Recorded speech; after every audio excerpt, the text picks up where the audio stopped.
इस बीच आपको बता दें, प्रधानमंत्री नरेंद्र मोदी मंदिर अनुष्ठान पर बोले। उन्होंने कहा कि मैं विशेष अनुष्ठान कर रहा हूं, यम नियम का पालन कर रहा हूं और साथ ही कहा कि राम को हर घर तक पहुंचाना है। देश के हर घर में श्री राम ज्योति जलेगी। प्रधानमंत्री नरेंद्र मोदी मंदिर अनुष्ठान पर बोले। उन्होंने कहा कि मैं भी अनुष्ठान कर रहा हूं, यम नियमों का पालन कर रहा हूं, राम को हर घर पहुंचाना है। सुनिए प्रधानमंत्री मोदी ने क्या कहा।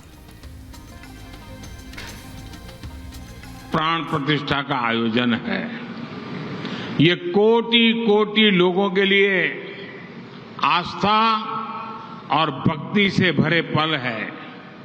मैं भी प्राण प्रतिष्ठा से पहले जो अनुष्ठान होते हैं उनके यम नियमों का पालन कर रहा हूं। बीते दिनों मुझे अनेक मंदिरों में दर्शन और वहां सफाई करने का सौभाग्य मिला है।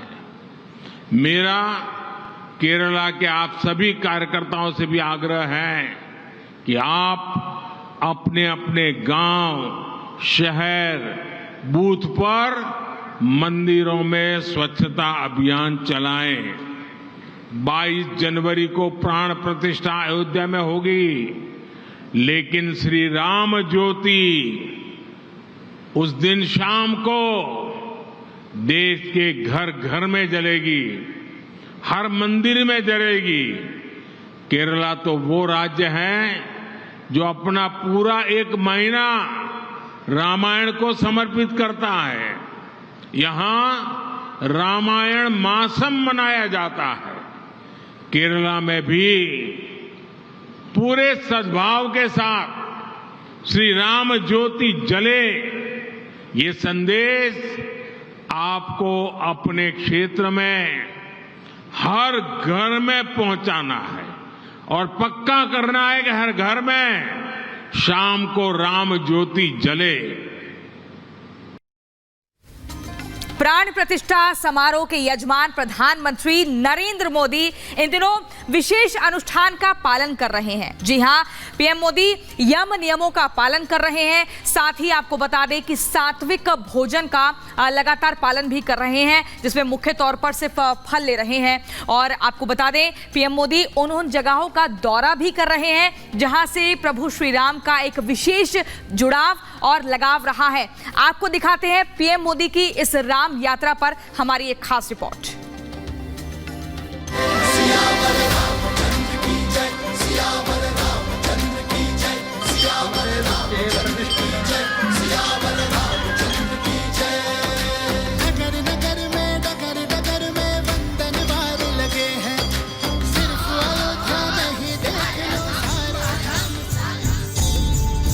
जनवरी को प्रभु श्री राम की मूर्ति मंदिर के गर्भगृह में प्रतिष्ठित होगी। प्राण प्रतिष्ठा कार्यक्रम शुरू हो चुका है। विशेष आयोजन और यज्ञ पूजन जारी है।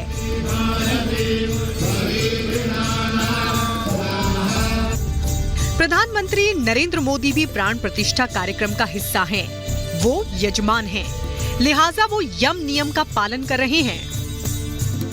ये 3 तस्वीर प्रधानमंत्री नरेंद्र मोदी की हैं। पीएम ने 12 जनवरी को यम नियम अनुष्ठान का संकल्प लिया और उसके बाद से वो लगातार हर उस स्थान का दौरा कर रहे हैं जहां से भगवान राम और माता जानकी का नाता रहा है, जिन स्थानों का उल्लेख रामचरितमानस में भी मिलता है। 12 जनवरी ये वो तारीख थी जब प्रधानमंत्री ने देशवासियों को यम नियम के बारे में न सिर्फ बताया, बल्कि महाराष्ट्र के नासिक दौरे के दौरान पंचवटी में गोदावरी के किनारे विशेष अनुष्ठान का जल संकल्प। नासिक का पंचवटी ये वही स्थान है जहां माता सीता, भगवान राम और लक्ष्मण कुटिया में रहते थे और यहीं पर रावण ने माता सीता का हरण किया था। लिहाजा ये स्थान पुराणों में काफी मायने रखता है। इसलिए प्रधानमंत्री नरेंद्र मोदी ने यहीं से यम नियम का संकल्प लिया। राम जय जय राम, श्री राम जय राम, जय जय राम, श्री राम जय राम, जय जय राम।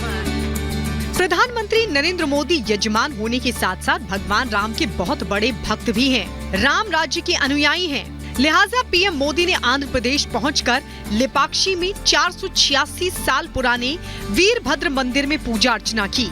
प्रधानमंत्री मोदी ने मंदिर में राम भजन किया।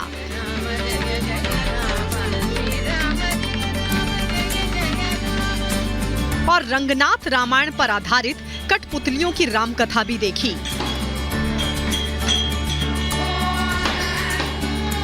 पीएम मोदी ने बताया कि रामायण में इस स्थान का भी विशेष महत्व है, जिसके नजदीक ही प्रभु श्री राम का जटायु से संवाद हुआ था। मान्यता का है कि यहीं पास में भगवान श्री राम का जटायु से संवाद हुआ था। आप जानते हैं कि अयोध्या में श्री राम के भव्य मंदिर में प्राण प्रतिष्ठा से पूर्व मेरा 11 दिन का व्रत अनुष्ठान चल रहा है।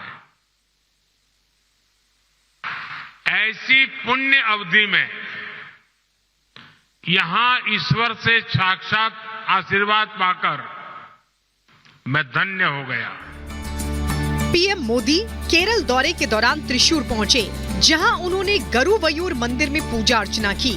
श्री रामास्वामी मंदिर में मलयालम रामायण का प्रदर्शन देखा और राममय भजन को भी सुना।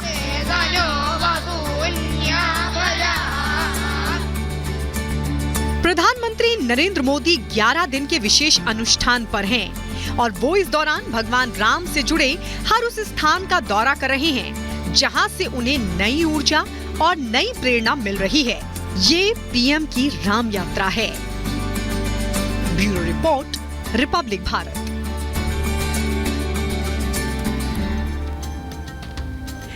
तो पीएम मोदी का अनुष्ठान लगातार जारी है, लेकिन 22 जनवरी को अयोध्या में रामलला की प्राण प्रतिष्ठा होने वाली है।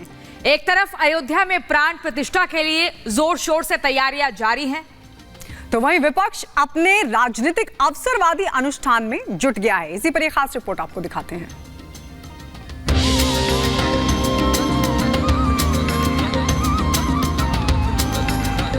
अयोध्या के लिए आज का दिन विशेष है।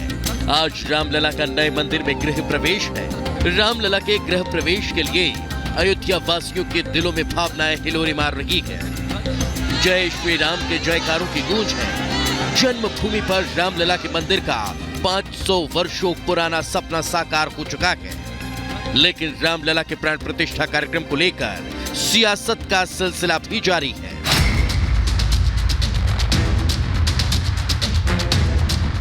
प्राण प्रतिष्ठा कार्यक्रम से कांग्रेस की दूरी,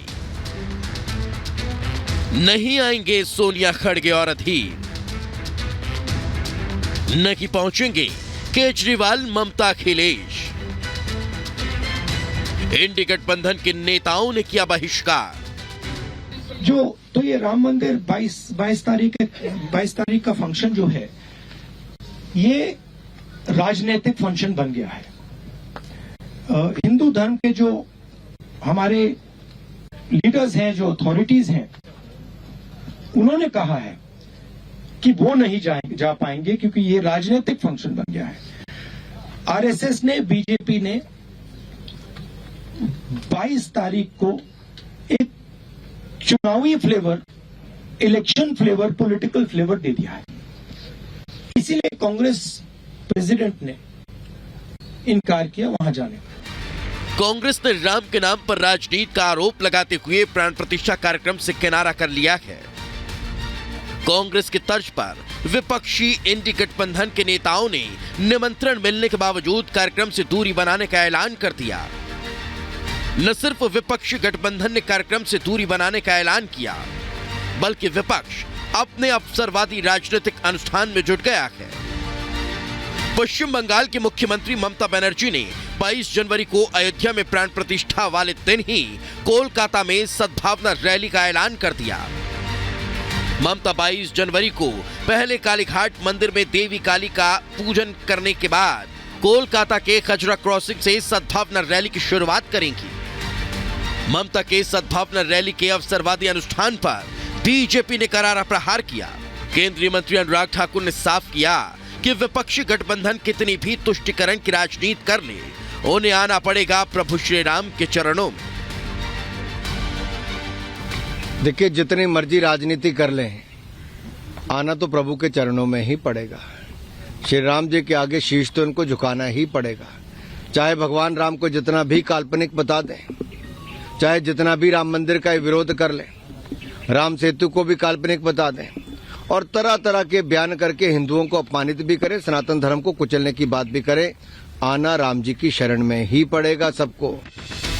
वहीं बीजेपी नेता अमित मालवीय ने ममता बनर्जी से 22 जनवरी को राजनीतिक कार्यक्रम करने के फैसले पर पुनर्विचार करने की अपील की है और कहा कि राजनीतिक लाभ के लिए सांप्रदायिक तनाव से बचना चाहिए।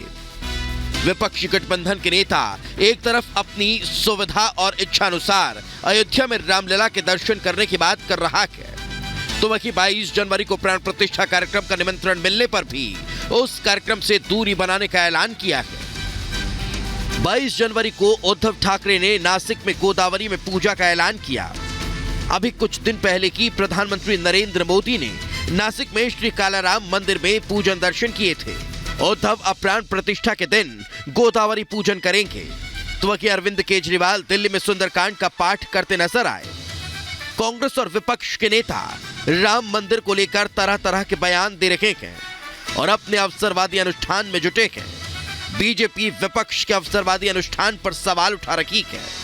आज ऐसी क्या मजबूरी है कि जब ईडी के समन आते हैं, दूसरी ओर ये सुंदरकांड करने पे बैठ जाते हैं। जिस राजनीतिक दल ने और उनके सहयोगियों ने समय समय पर राम मंदिर का विरोध किया, चाहे मुकदमे से लेके भगवान राम को काल्पनिक बताने की बात कही हो, आज वो कोई ना कोई बहाना ढूंढकर भव्य राम मंदिर के निर्माण के बाद प्राण प्रतिष्ठा समारोह में दूरी बनाए रखने का हर संभव प्रयास कर रहे हैं। जाहिर है राम काज के विरोध की ये सियासत जनता अपनी खुली आंखों से देख रही है। कभी राम के अस्तित्व पर सवाल उठाने वाले अब प्राण प्रतिष्ठा कार्यक्रम से दूरी बना रहे हैं।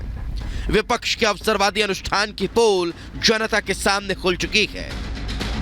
Bureau report, Republic Bharat.